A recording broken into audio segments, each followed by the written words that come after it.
energy. What is the energy that you are bringing with you to yourself? What is your state of being? What's it like to be in your life, and what's it like for people around you to be experiencing you? What energy are you bringing to yourself and to your family and your clients? Do you ever ponder this? This is something I wanted to have a bit of a talk about today. It's curious to think and reflect on how people experience you, not just your words, but what it is to be around you and to be in your energy field. I think sometimes we move around our daily lives, often with little awareness of our own energy field.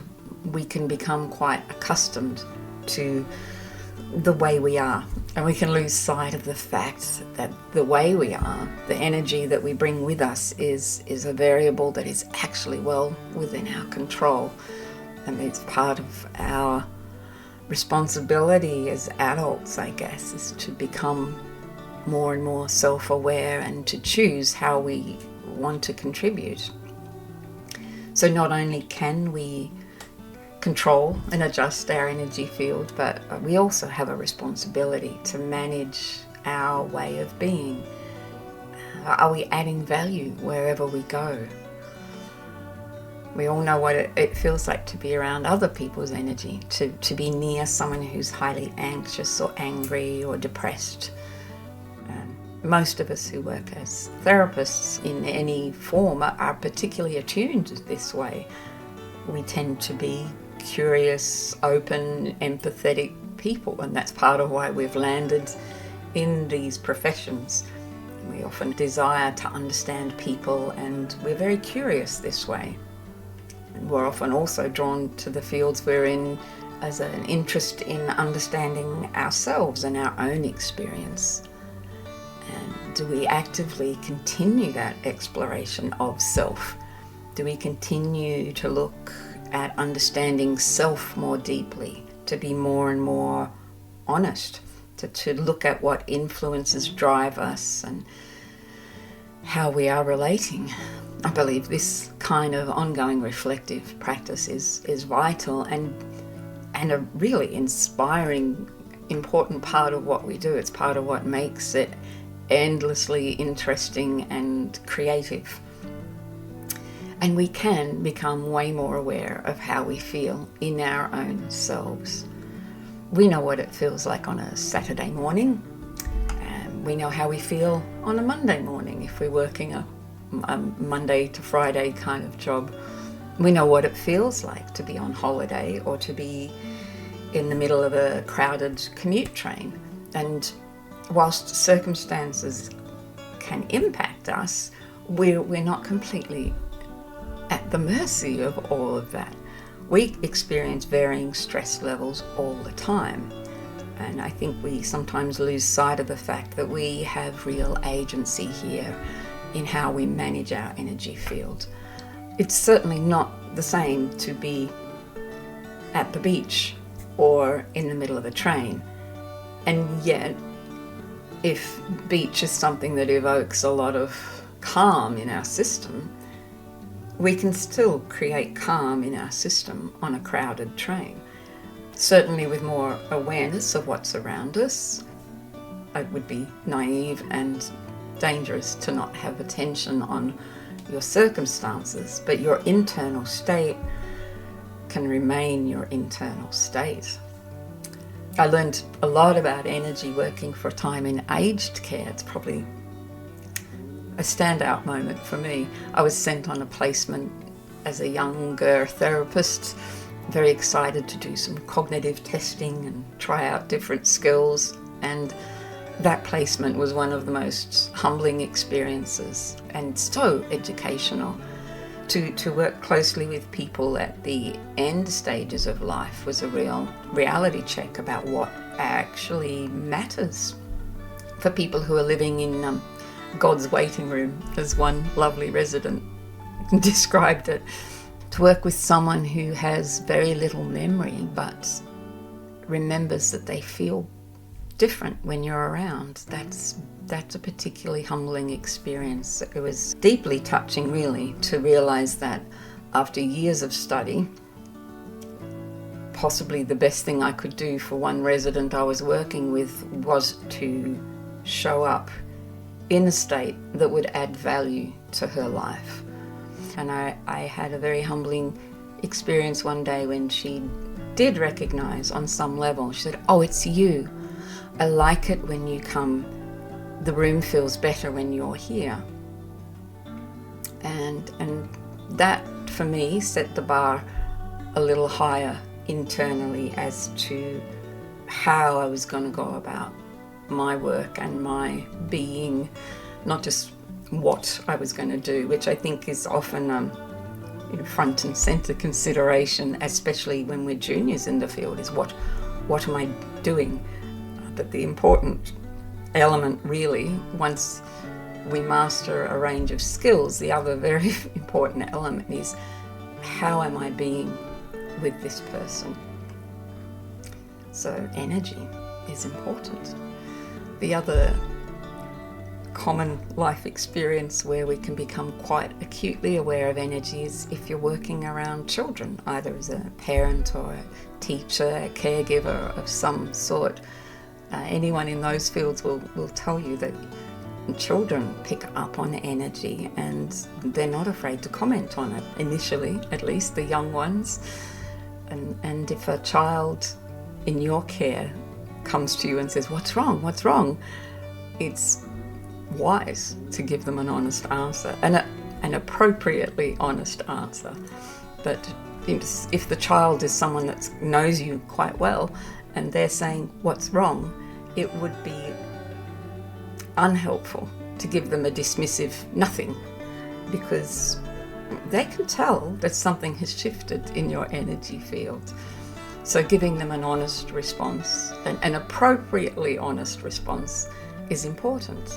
Otherwise, we're kind of gaslighting them if we say nothing, when clearly something is going on and the child in your care has clocked that you are bringing yourself differently today, and they're curious to understand. So I might respond, depending on the age of the child, with just an acknowledgement. "Oh gosh, yes, I am a bit stressed today. Nothing's wrong really. It's just some grown-up stuff on my mind. I'll let it be for now. Let's play," or whatever the relevant scenario is. But acknowledging that their perception of reality is accurate. If I were to overshare, that wouldn't be great. If I were to say, "Oh gosh, let me tell you, the mortgage interest rates have gone up and I'm really worried," and we don't dump on children, obviously, but to acknowledge their perception of reality is correct, feels the respectful thing to do. The reality is that most people do remember how it feels to be around you, much more than they remember anything that you say. It's just, I guess, children and elderly people are generally not so afraid to comment on it. I think it's been a bit socialized out in adulthood, but that doesn't mean we're not sensing that and responding to that. People will obviously, depending on their own health and well-being, may internalize their own interpretations of your energy field. Certainly, certain client bases are very, very attuned to the mood of the therapist and can be prone to internalizing with, "What have I done wrong? She seems angry with me today." So it's really good to be in command of our energy field and choosing how we bring ourselves. I think we want to be aware of what we're doing energetically. How are we showing up, and how is our state of being impacting our clients? There's a lovely set of 10 reflective questions that Carl Rogers put together. I'll actually do another video on that. There's very helpful stuff there in terms of reflecting on how our being impacts the work. So the important starting point, I think, is just to get really honest about what's going on in our own energy field. And I take a breath there because I guess I'm checking myself, how am I right now if I'm going to talk to you about this? And I think peace is a big part of that. Peace and stillness in the body is an important part of what we can bring, both physically, emotionally, and mentally. I think we have a responsibility to down-regulate the activation in the system and bring ourselves in a state of some form of peace. There's often a default level of adrenaline and cortisol in the body that may not be optimal.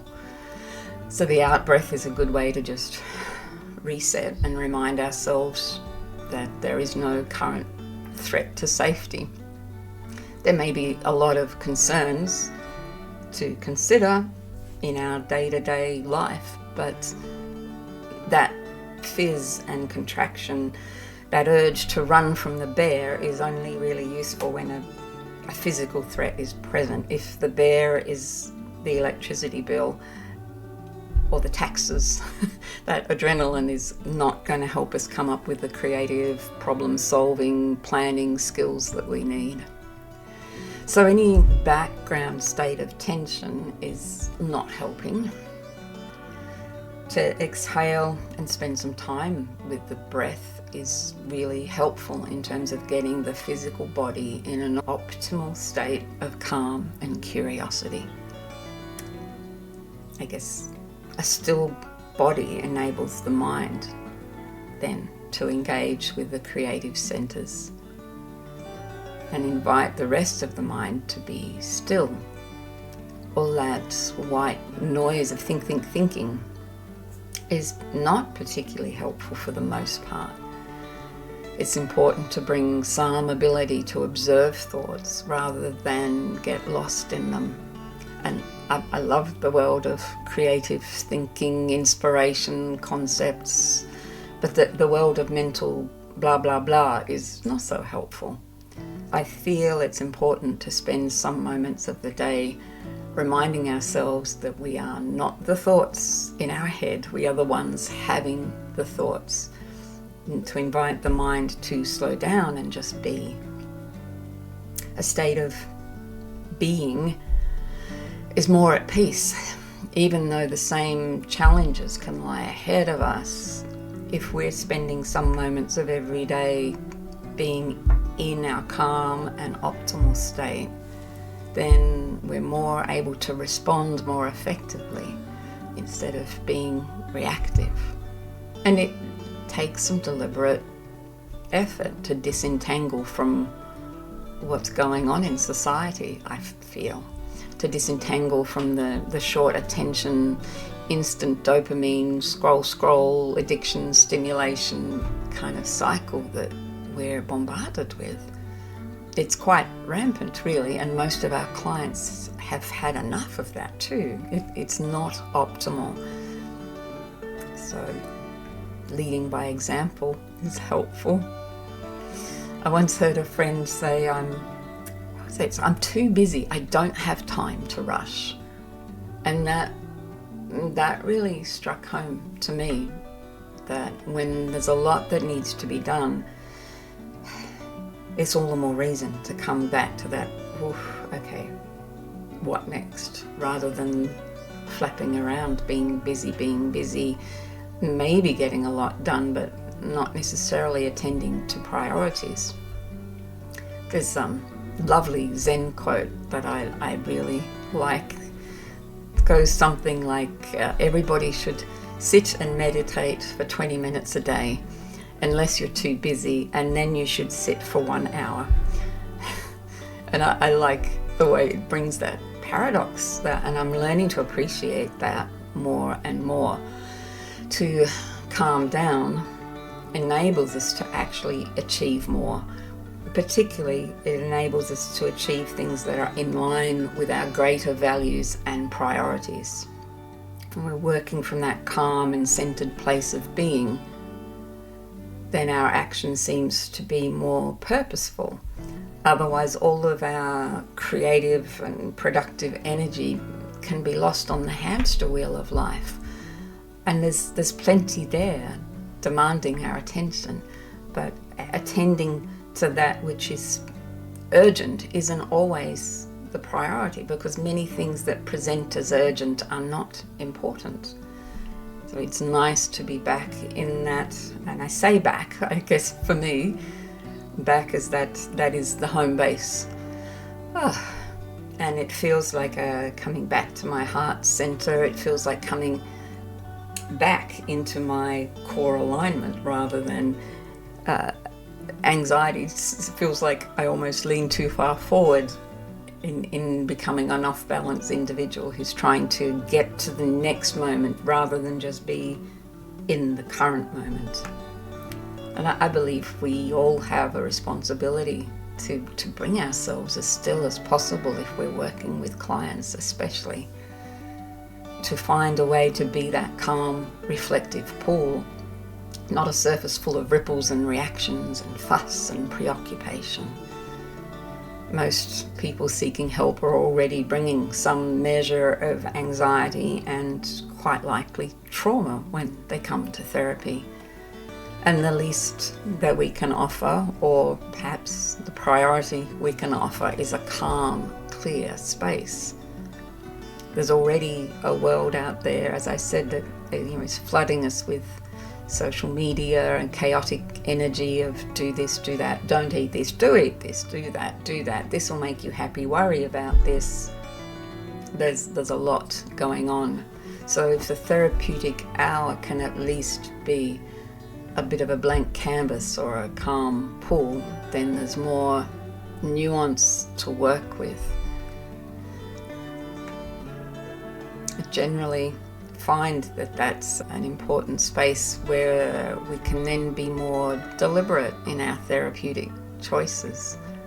I'm not saying we need to be all zen and calm in how we interface with our clients in every session for the entire session. That would be a bit bland and possibly counter-therapeutic, really.